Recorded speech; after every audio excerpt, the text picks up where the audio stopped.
Uh, Bismillah ar-Rahman ar-Rahim. In the name of Allah, most gracious, most merciful.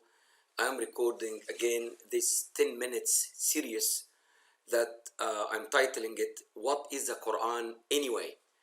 As we all know as humans, knowledge is actually have two transmission channels.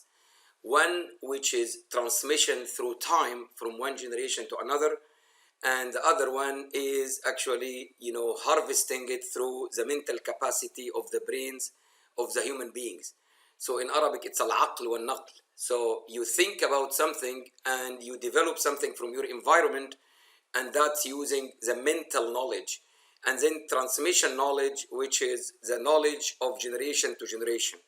So that Quran is a book that is supposed to be revealed on a man that was born from today's date, which is actually May 30th, 2021. He was born 1495 years ago. And that book was revealed on him when he completed 40 years old, over a period of 23 years of his life. And he lived actually in two towns, in a town called Mecca, in what is called Saudi Arabia in the current world map, on the Arabian Peninsula, or Medina, which is also in this area called Arabian Peninsula. So these 23 years, he lived 13 years in Mecca and 10 years in Medina. That book that was revealed in a time sequence, but it was ordered by that man who received that book from the creator of the universe, from Allah, the creator of the universe. That man, his name was Muhammad, peace be upon him and upon all prophets. He ordered, the companions, based on the instructions of Allah, to organize that book in 114 what's called surahs or chapters. What is stunning is that the names of these quote-unquote 114 surahs is, various titles in the universe. Titles like the cow, okay, which is a story that happened in the Ummah before us, the children of Bani Israel. One chapter called the ants and Naml. One chapter called the bees and Nahl and Najm, the star, Al-Shams, the sun, Al-Qamar, the moon. The names of the Day of Judgment, Al-Haqqa, things that happened previously, things that will happen in the future, a book that talks in various aspects, of the human life, encounters in the society. So a person cannot write a book that is talking in more than 50 branches of science simultaneously in an area where this knowledge was not even known at that time. A book that is talking about the birth of the universe and the collapse of the universe, which is up till today, people are talking and guessing about it. Okay? So all of this is in this magnificent book of, the Holy Quran that was revealed from this creator. Now, what is amazing, that this book was revealed to anyone who claims that he is following the path of that last prophet.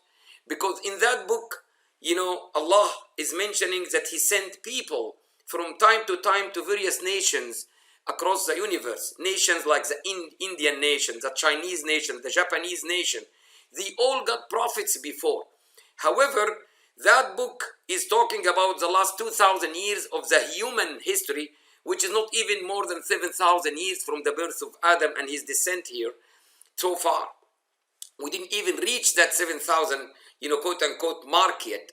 However, what is stunning is in this book, everyone that follows that prophet, the book can see that the book is mainly categorized in three sections. One major third is, who is Allah? Who is the author of this book? Who is the one that is speaking to me through the heart of Prophet Muhammad in this Arabic language that has been translated to world language? He's introducing himself to his creation. I am the one that created you, created the sun, the moon, the oceans, the planet, the universe. So he's talking about his great self and his great majesty. And he's talking about another important thing, that he does what he wants and nobody question him, and will be questioned on our free will. So that's 1/3 of the book. The second third is stories about what happened with people that stood up to talk about him, to his creation, and how Allah gave them victory and leadership and rulership over earth without even them asking for it. Because this is a natural consequence. When you connect yourself with the infinite power of Allah, He automatically put you as number one even among His creation. And then number three, which is stories about the last two nations, because which is called Jews and Christians in the Holy Quran. These are followers of two major prophets, Moses and Jesus, and then this ummah, this prophet, Muhammad, which is the last prophet to mankind. These stories of what happened with Musa and the Pharaoh and Jesus and his people and so on is fully detailed, so that the people that claim that they are following Muhammad would recognize that they are people of da'wah. They are not people of worship like the two previous nations. You guys, what's called Muslims, you are here on earth to really invite mankind to the goodness that you are enjoying. Muslims, unfortunately, they are the most selfish nation because they have this treasure of this code of life, of this happiness, of this balance, of this clarity, and they are not sharing it with millions of humans that are looking for happiness. And they will never find it except when they really get their soul connected with the one, and feed it properly from his teachings and connect with their, body according to the teachings and the beautiful code of life that prophet demonstrated in his life. What is even more stunning is that it has musical, beauty. So all what I'm talking about today with YouTube, with all of this internet availability, you can just type, listen to the Quran with English meanings, and listen to the recitation in Arabic and enjoy it. Read this yourself. Get a copy of it and read it and ponder about it. How can a man 1400 years ago, who didn't go to any university, who didn't go to any school, who didn't, know all of these sciences, so they speak about all this? It must be from the one that created us. Now, what is even more astonishing is that when you look at the ratio of life that we are passing through in our trip from 9 months in the wombs of our mothers to this life, 60 to 100 years, then, this ratio is, let us say, 100 times. Then you stay in the grave maybe 100 times your 100 years here. Okay, maybe 10,000 years. Then you stand up for resurrection and judgment, 50,000 days. People that will be judged, they will feel that judgment day at 50,000 days, which will detail the encounters between you as a human and all creations of Allah. And then the grading of the exam, which is the final abode on heaven forever, or a'udhu billah, hell for purification, and then you may go out if you really recognize your creator properly.